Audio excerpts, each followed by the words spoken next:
Assalamualaikum warahmatullahi wabarakatuh. Bismillahirrahmanirrahim. Alhamdulillahi rabbil alamin. Nahmaduhu wa nasta'inuhu wa nastaghfiruh. Allahumma salli wa sallim wa barik ala sayyidina Muhammad wa ala alihi wa sahbihi ajma'in. Allahumma alhimna ilman afqahu bihi awamirak wa nawahika warzuqna fahman a'lamu bihi kaifa unajik ya arhamar rahimin. Allahumma arzuqna fahman nabiyyin wa hifdzal mursalin wa ilhamal malaikatal muqarrabin bi rahmatika ya arhamar rahimin. Allahumma akrimna binuril faham wa akhrijna min zulumatil waham waftah lana abwaab rahmatik wa anshur alaina min khazaini ilmik ya arhamar rahimin. Allahumma zidna ilman wa wasi' fi rizqana wa barik lana fi ma razaqtana wa ja'alna mahbuban fi qulubi ibadik wa azizan fi ayunihim waj'alna wajihan fid dunya wal akhirah wa minal muqarrabin ya kafiran nawar wa ya hasanar fi'ar wa ya qa'iman bila zawar ya mubdi'an bila mithar falakal hamdu wal minnah wa syaraf ala kulli hal walhamdulillahi rabbil alamin. Assalamualaikum warahmatullahi ta'ala wabarakatuh. A'udzu billahi minasyaitonir rajim. Bismillahirrahmanirrahim. Alhamdulillahi rabbil alamin. Nahmaduhu wa nasta'inuhu wa nastaghfiruh. Allahumma shalli wa sallim ala sayyidina Muhammad wa ala alihi wa sahbihi ajma'in, amma ba'd. Alhamdulillah, kita berjumpa kembali bersama JSNH Channel. Semoga para mustami' senantiasa di dalam keadaan sehat walafiat dan senantiasa diberikan rahmat dan maghfirah Allah Ta'ala. Amin ya Allah ya Rabbal Alamin. Kali ini insyaallah kita akan membahas tentang sholawat ridhaiyah, di mana sholawat ini disinyalir juga sebagai sholawat Sultan Barqiyah. Insyaallah terkait dengan penamaan sholawat tersebut, di akhir talqin sholawat ini akan kami jelaskan. Kita masuk ke bagian talqin, yaitu pembacaan dari sholawat ridhaiyah ini. A'udzu billahi minasyaitonir rajim. Innallaha wa malaikatahu yusholluna 'alan nabi. Ya ayyuhalladzina amanu shollu 'alaihi wa sallimu taslima. Allahumma shalli 'ala sayyidina Muhammad salata ridha wa ridha an ashabihi ridha ar-ridha. Jadi kurang lebih seperti itu syarat daripada sholawat ridhaiyah.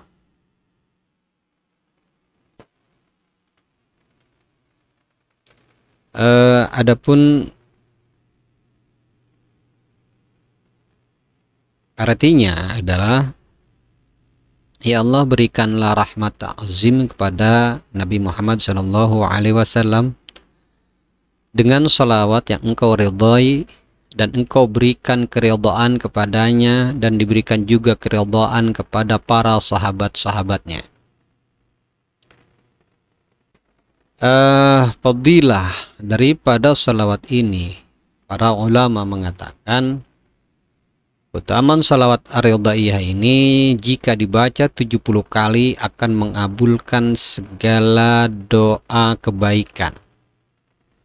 Jadi ada 7 tingkat di dalam martabat fadilah ini, yaitu yang pertama Khususiyah dari sholawat ini bisa untuk menarik ruh uang. Artinya jika Anda membaca pada selembar uang kertas yang angkanya tertinggi dari nilai uang yang beredar, maka insya Allah akan menjadi bibit uang. Dengan cara dibacakan sholawat 70 kali, lalu kemudian hembuskan, tiupkan kepada uang tersebut. Atau semisal Anda sebagai pedagang, uang transaksi awal atau penglaris itu dibacakan sholawat ini 70 kali. Hembuskan, tiupkan kepada uang tersebut, uang penglaris tersebut, lalu jadikan sebagai bibit uang.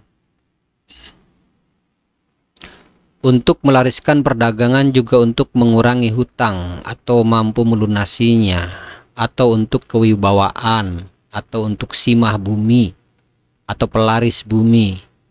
Jika Anda memiliki tanah yang tandus, silakan baca sholawat ini. Jika Anda memiliki tempat yang kurang ramai untuk berniaga, silakan baca sholawat ini. Jika Anda memiliki barang-barang dagangan yang kurang laris dan kurang diminati, silahkan baca sholawat ini. Jika skill Anda atau kemampuan Anda kurang diminati orang, silahkan baca sholawat ini. Juga baik untuk pengobatan, juga untuk kebatinan, ilmu-ilmu keselamatan dan lain sebagainya. Jadi insya Allah sholawat ini intinya adalah untuk keberkahan segala hal yang terkait dengan aktivitas dan muamalah. Silakan bagi para mustami' yang tertarik untuk menjadikan sholawat ini sebagai wasilah dengan hajat-hajat Anda, silakan lazimkan untuk membacanya sebanyak 70 kali. Baik, akan saya jelaskan terkait dengan sholawat ini. Ada beberapa golongan ahli sholawat yang mengatakan bahwa sholawat ini oleh sebagian besar orang-orang Melayu juga dinamakan sebagai sholawat Sultan Bolkiah, atau biasa mereka menyebutnya dengan Sultan Nakhodaragam Brunei Darussalam. Jadi riwayatnya diceritakan oleh salah satu hamba Allah ahli sholawat pada tahun 1980. Pulau Batam sangatlah sepi dan masih termasuk dalam gugusan pulau-pulau tengah laut yang terpencil. Mungkin hanya ada beberapa keluarga suku asli kepulauan yang bermukim di tepian laut yang kini bernama Batu Ampar, termasuk yang menceritakan kisah ini sekeluarga. Beliau bermukim, lahir dan besar di sana. Sewaktu itu, jika tidak lupa, umur beliau sekitar 37 tahun. Kepulauan tersebut telah terbiasa bersama Pak Ci dan orang-orang dari Tanjung Pinang berdagang dengan menggunakan kapal kayu ke Singapura, Malaysia, dan ke Brunei Darussalam. Dan yang paling banyak disinggahi untuk perdagangan ialah negara Brunei Darussalam, karena alasannya adalah negara tersebut negara yang paling kaya, yang paling berlimpah harta benda, serta ramah. Semasa itu tentu tidak memerlukan paspor, cukup dengan bahasa Melayu yang sangat kental akan diterima secara baik dan luas masuk berdagang di negara Brunei Darussalam tersebut. Hal itu mungkin juga disebabkan karena pada masa itu teritorial suku Melayu sangatlah luas, sehingga dimanapun negara yang bersandikan bahasa Melayu, maka suku Melayu dimanapun dapat masuk dan dapat diterima sebagai warga adat atau pewaris adat Melayu. Berbeda dengan saat ini, di mana sudah ada batasan-batasan dan ada beberapa peraturan administratif. Insya Allah jika tidak lupa, hal tersebut adalah hari Kamis sekitar bulan Maret, ketika beliau berdagang di pasar negeri Brunei Darussalam. Beliau berdagang pecah belah seperti piring, gelas, periuk, pinggan, dan lain sebagainya. Selepas ba'da zuhur, sholat zuhur di sebuah masjid lama yang sudah terlihat sepi karena uzur dan lapuk, beliau didatangi oleh seorang tuan guru berjubah batik Melayu. Setelah berbincang-bincang sekedar berbasa-basi, tuan guru ini mengatakan kepada beliau tentang sejarah negara Brunei Darussalam ini. Tuan tersebut yang menceritakan tentang kisah negara Brunei itu bernama Wali Cikmat Kilau bin Haji Bolkiah. Menurut tuan tersebut, negara Brunei ini sewaktu awal dibangun, buminya beserta sultan-sultannya telah disumpah untuk menjadi kaya raya. Pada awal berdirinya negara Brunei, maka 27 dari para waliullah berkumpul di dalam suatu tempat dengan maksud hendak membuat sumpah bumi bagi kemakmuran dan bagi kekayaan negara Brunei ini kelak. Ke-27 para waliullah itu pun berpencar di 20 daerah di dalam negara tersebut, negara Brunei Darussalam, yang mana para wali yang 27 tersebut membaca kalimat sholawat yang sangat tua, yang mereka sebut dengan nama sholawat Sultan Bolkiah. Kalimatnya yang sudah kami talkinkan ya tadi ya. Kembali ke cerita kisah. Kalimat sholawat yang sangat tua ini kalimatnya belum pernah diketahui oleh siapapun saat itu selain hanya Allah Ta'ala dan malaikat maut saja beserta 27 wali tersebut. Sholawat ini menurut tuan di masjid itu ialah bertujuan untuk menghidupkan semangat kekayaan dan kewibawaan sebuah negara atau kerajaan, atau seorang pemimpin dari bumi yang dia pijak, semacam kalimat-kalimat rayuan kasih sayang kepada bumi agar bersedia selalu memancarkan dan memberkati kekayaan kepada si pembaca sholawat. Manusia asal-muasalnya dari tanah yang diambil oleh malakal maut. Oleh sebab itu jualah malaikat mautlah yang ditugaskan untuk menjemput kembali atau mencabut kembali hidup atau nyawa dari orang tersebut, dari manusia itu sendiri. Bumi atau tanah adalah ibu bagi manusia, sebab kekayaan harta benda dan kekuasaan manusia itu Allah serahkan pada bumi ini. Musabab inilah manusia sangat perlu untuk menghidupkan semangat bumi dan berbaik-baik serta berkasih sayang dengan bumi yang mereka pijak. Hal ini mereka lakukan selama 2 tahun 7 bulan lamanya. Dan setelah selesai, maka sholawat Sultan Bolkiah ini mereka perturunkan kepada Sultan pertama yang memimpin negara Brunei Darussalam, yang mana Sultan pertama tersebut sekaligus menjadi nenek moyang dari Sultan Bolkiah pada saat ini, insya Allah. Melanjutkan dari kisah tersebut, menurut yang telah disampaikan oleh tuan ini, sholawat tua ini wajib diamalkan oleh semua sultan yang memimpin kelak.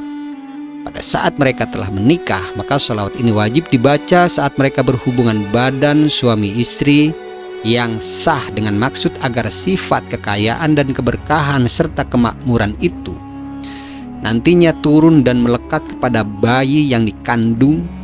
Yang terpenting, sultan-sultan yang diangkat itu wajib di setiap hari untuk mengamalkan sholawat Bolkiah ini. Artinya dari kisah barusan bahwa sholawat ini adalah bacaan wajib untuk para sultan Brunei. Kurang lebih seperti itu simpulannya. Kembali ke kisah, si tuan yang arif dan budiman ini pun mengatakan kepada beliau, kepada kami, apakah siap jika dia turunkan sholawat Sultan Bolkiah tua ini kepada kami? Awalnya melihat para pemangku dan pengamal sholawat ini adalah orang-orang yang ibadahnya sudah sangat tinggi dan sangat kaya raya, membuat kami sebagai hamba sahaya dan orang biasa tentu saja merasa malu dan merasa takut untuk menerimanya. Dan kami pun langsung menolaknya. Sungguh terbayang begitu besarnya godaan bagi orang yang berlimpah harta benda dan kekayaan, namun iman dan ibadahnya kepada Allah Ta'ala masih sangat kurang dan sangat tipis. Namun alhamdulillah, si tuan yang budiman ini tidak marah atas jawaban yang beliau katakan, namun dengan senyum yang sangat menyejukkan hati. Dijawab dengan senyuman yang sangat menyejukkan hati.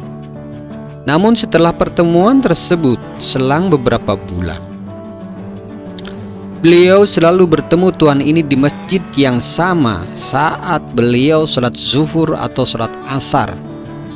Jika beliau tengah berdagang di negara Brunei, kadang tuan ini datang bersama Sultan Bolkiah saat itu dalam sholat berjamaah di masjid, dan terkadang pula beliau datang bersama anak-anak yatim lebih dari 100 orang di sana.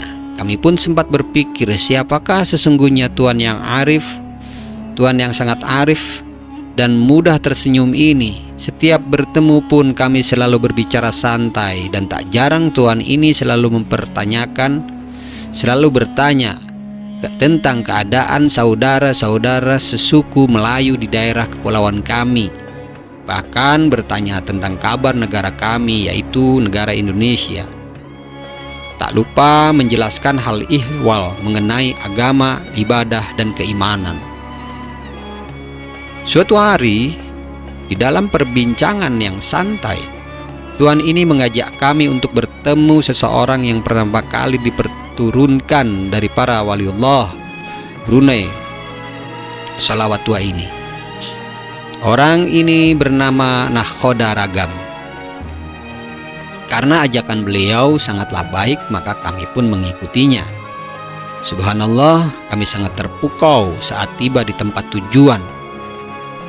Sebab tuan ini membawa kami masuk ke istana negara Brunei Darussalam. Pastilah tuan ini bukan orang sembarangan. Sebab semua penjaga istana menganggukkan kepala dan mempersilahkan beliau, dan kami masuk ke dalam istana dengan leluasa. Lalu tuan ini membawa kami ke sebuah makom yang berada di dalam lokasi istana negara Brunei Darussalam. Pada makom itu tertulis dalam tulisan Arab Melayu, sebagaimana yang tertulis, yaitu yang Dipertuan Agung Datuk Sri Sultan Nakhoda Ragam. Dilanjutkan dengan nama asli dari almarhum. Si tuan menyuruh kami untuk berwudu dan sholat sunnah 4 rakaat, lalu menyuruh kami untuk mengikuti bacaan yang beliau lantunkan. Kami insya Allah dengan senang hati mengikuti semua arahan tuan ini, sebab menurut hati kami saat itu semua yang beliau anjurkan ada di sunnah di dalam Islam. Sekitar 2 jam kami mengikuti apa yang beliau baca, dan setelah itu kami terjaga karena ada satu orang yang menepuk pundak kami dan membawa kami untuk duduk di sebuah tempat santai yang masih berada dalam lingkungan istana negara Brunei Darussalam. Saat itu kami sudah bertiga, dan orang yang menepuk pundak kami tadi menyebut namanya Sultan Nakhoda Ragam, dan tuan di sebelah kami itu ialah cucu dari wali Brunei Darussalam. Maka jelaslah oleh kami bahwa tuan arif dan bijaksana ini ialah seorang soleh, cucu dari wali yang mengislamkan dan turut mendirikan negara Brunei Darussalam, atau cucu dari guru Sultan Nakhoda Ragam ini.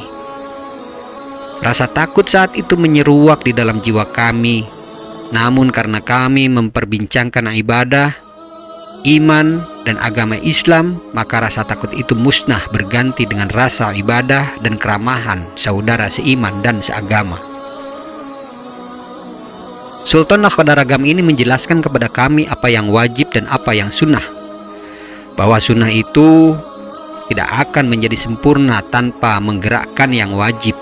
Beliau juga mengatakan bahwa sholawat yang tadi kami baca adalah amalan penting bagi sultan-sultan Brunei dan membuka berkah kekayaan, harta kekayaan bumi, insya Allah, sebab Allah Ta'ala saja selama sholawat ini masih diketahui dan tetap diamalkan oleh sultan-sultan berikutnya. Maka negara Brunei Darussalam beserta sultan dan rakyatnya akan selalu Allah gelimangkan harta kekayaan yang berkah, dan buminya tak akan pernah terjajah oleh makhluk manusia manapun jua. Dan menurut yang beliau sampaikan di dalam salawat ini tersebut, nama asli dari malakal maut yang mana sangat berfadilah untuk kewibawaan pengamalnya, agar setelah dia dianugerahkan oleh Allah Ta'ala kekayaan, maka dia insya Allah tidak mudah dizalimi atau tidak mudah dijajah, dan berfadilah jua nama asli malakal maut di dalam salawat tua ini untuk mencabut berbagai penyakit batin dan penyakit zahir. Salawat Bolqiyah ini kalimatnya sangat pendek namun sangat langka dan tidak ditemukan kalimatnya di dalam ribuan salawat manapun. Salawat ini dimakrifatkan oleh seorang sufi sekitar 300 tahun sebelum baginda Nabi Muhammad SAW lahir. Selawat ini sangat sudah tua, terpancar dari jiwa dan kekaguman seorang sufi pada diri sebenar-benar diri Nabi kita Muhammad SAW jauh sebelum dilahirkan. Sang sufi suluk pada masa itu mendapatkan gambaran mukjizat dan keberkahan pada tubuh Nabi Muhammad SAW dari kitab agamanya pada saat itu. Bersama malaikat maut, sang sufi merangkai salawat ini, maka amalkanlah dalam hidupmu. Suatu saat kamu akan tahu fadilah dan janji Allah Ta'ala yang maha pasti dalam salawat ini. Terbuktikan pada negara dan anak keturunan kami sultan-sultan berikutnya. Setelah pertemuan saat itu, kami sangat jarang sekali berdagang di negara Brunei Darussalam. Sebabnya adalah kami sudah mulai membuka kedai yang cukup besar di pelataran pelabuhan kota Tanjung Pinang, Kepulauan Riau. Ditambah saat itu negara Indonesia sudah mulai membuat sistem baru bagi pedagang antar negara, sehingga mempersulit kami untuk mendapatkan akses masuk seperti biasanya ke negara Brunei Darussalam. Sejak setahun setelah pertemuan itu, selawat ini baru kami amalkan sepanjang hidup kami. Dan Allahu Akbar, sungguh Allah itu benar-benar maha besar. Di catatan lain dikatakan, selawat ini didapatkan dari seorang guru dagang sekaligus guru batin kami. Beliau insya Allah salah satu orang terkaya di Pulau Batam dan Tanjung Pinang berdasarkan survei sebuah bank swasta di Sumatera. Dan yang terpenting, beliau adalah seorang yang soleh dan suluk tauhid keislamannya. Kini keluarga beliau menetap di Brunei Darussalam dengan kerajaan bisnis yang masih aktif dan terus menghasilkan di beberapa kota besar di Sumatera. Kami mendapatkan selawat ini dari beliau baru 3 tahun belakangan ini. Dalam suatu perjalanan umroh ke Tanah Suci yang tanpa diduga-duga, dan alhamdulillah sejak benar-benar mengamalkan selawat ini beserta selalu bersedekah dan berzakat, kami sudah mulai membangun kerajaan bisnis yang alhamdulillah sudah mampu memperkerjakan karyawan lebih dari 2.000 orang di Batam tanpa memiliki hutang sepeser pun. Catatan ini adalah saduran asli dari tulisan tangan guru dagang kami tadi yang mencatat dan menuliskan pengalaman beliau di dalam mendapatkan salawat tua itu ke dalam sebuah buku, dan kami diwariskan kertasnya saat salawat itu kami terima. Tulisan pengalaman guru batin kami itu di dalam tulisan Arab Melayu atau Arab Gundul dan kami ubah ke dalam bahasa Indonesia. Pesannya tersebut, pesan beliau terhadap sholawat tua ini boleh dibukakan kepada umum setelah 101 hari beliau wafat, dan sebagai amal jariah bagi guru-guru batin kami itu dan menepati amanah beliau, maka bertepatan dengan 101 hari beliau wafat.